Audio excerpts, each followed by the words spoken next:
12 vezes no texto bíblico, Deus refere-se a si mesmo como o Deus de Abraão, o Deus de Isaque e o Deus de Jacó.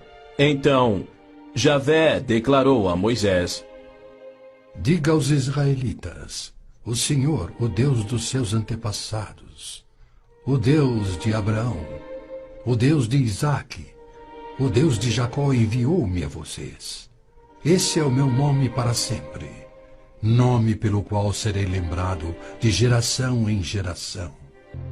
Não é à toa que mais de 40 vezes a Bíblia se refere a Jerusalém como sendo a cidade de Davi. Ali Deus estabeleceu o trono de Davi para sempre.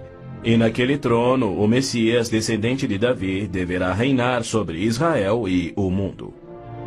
O Senhor Deus lhe dará ao Messias o trono de seu pai Davi, e ele reinará para sempre sobre o povo de Jacó. Jerusalém é um cálice de tontear porque líderes mundiais rejeitam o Deus bíblico e seu plano de paz para Jerusalém e o mundo.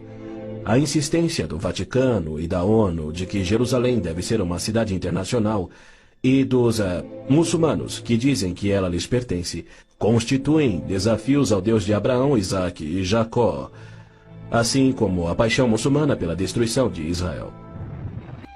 Logo a seguir virá aquilo que Jeremias chamou de o tempo da angústia de Jacó.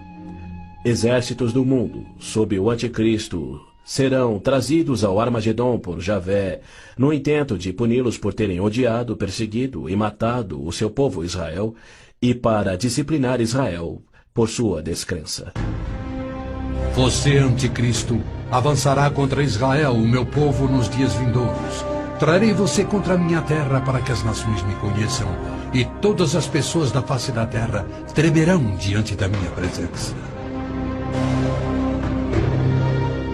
Reunirei todos os povos para lutarem contra Jerusalém. Depois, o Senhor sairá para a guerra contra aquelas nações.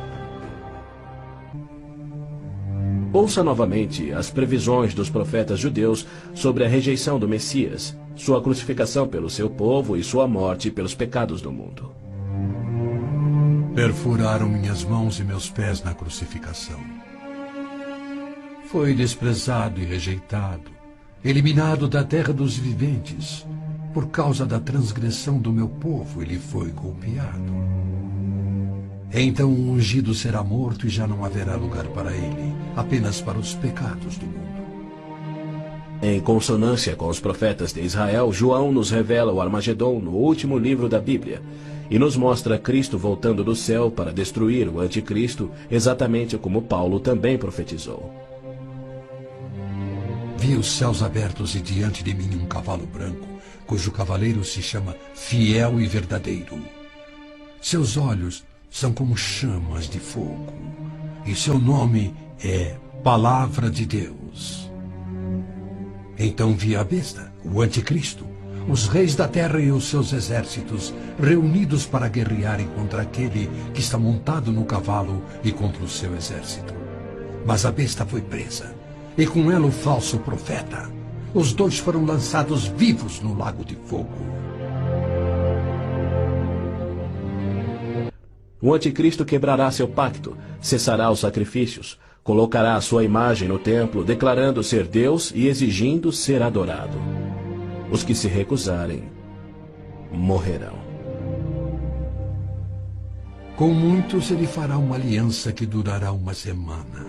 No meio da semana ele dará fim ao sacrifício e à oferta.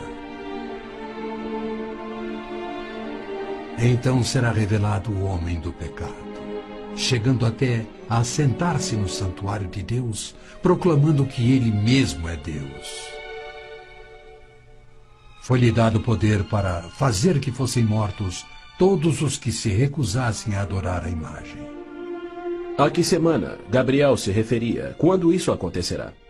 Ele disse a Daniel que após 70 semanas ou 490 anos, toda a profecia se cumpriria, Israel seria restaurado e jamais voltaria a desonrar a Deus. No final das primeiras 69 semanas de anos, ou seja, 483 anos, o Messias viria e seria morto. O tempo seria contado a partir da data em que o rei da Babilônia concedeu a autorização para a reconstrução de Jerusalém. A partir da promulgação do decreto que manda restaurar e reconstruir Jerusalém, até que o ungido, o líder, venha, haverá 7 semanas e 62 semanas.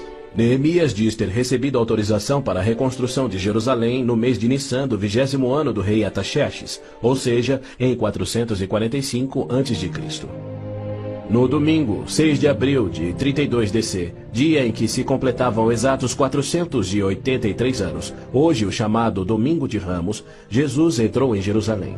Não num cavalo branco, conduzindo uma insurreição contra Roma, como os autoproclamados messias tentaram e os judeus queriam, mas num jumento, humildemente trazendo a salvação dos pecados, conforme Zacarias havia predito.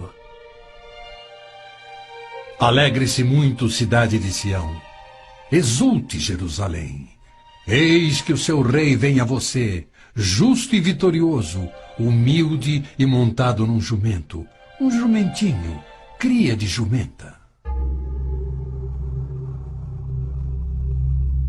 Foi no dia 10 de Nissan, que era o dia em que os cordeiros pascais eram tirados do rebanho, que Jesus entrou em Jerusalém e apresentou ele mesmo ao seu povo. 4 dias mais tarde, quando Israel sacrificava os cordeiros, ele, o Cordeiro de Deus, cravado numa cruz, se entregou pelos pecados do mundo, cumprindo a profecia de Moisés. No 14º dia do mês, quando toda a comunidade de Israel irá sacrificar o cordeiro ao pôr do sol. É fato histórico indiscutível que Jesus entrou em Jerusalém num jumento no dia profetizado, foi aclamado como Messias, foi rejeitado por Israel e crucificado conforme os profetas haviam predito. Como resultado, foram postergados os planos que Deus tinha para Israel na 70ª semana de Daniel. Hoje vivemos na época que Cristo chamou de Tempos dos Gentios, pois Jerusalém é uma cidade internacional dominada por não-judeus.